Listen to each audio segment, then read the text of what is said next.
24/7/2025 இன்று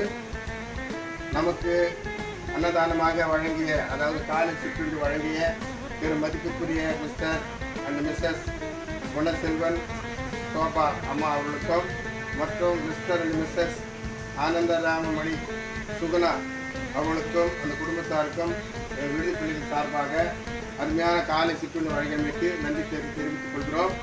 தொடர்ந்து கூட அன்னார்களுடைய குடும்பங்கள் வளமும் நலமும் பெற்று நோய் நொடியின்றி பல்லாண்டு காலம் வாழ வேண்டும் என்று எங்கள் விடுதலைகளின் சார்பாக மனமார்ந்த நன்றி தெரிவித்துக் கொள்கிறோம். நன்றி, வணக்கம்.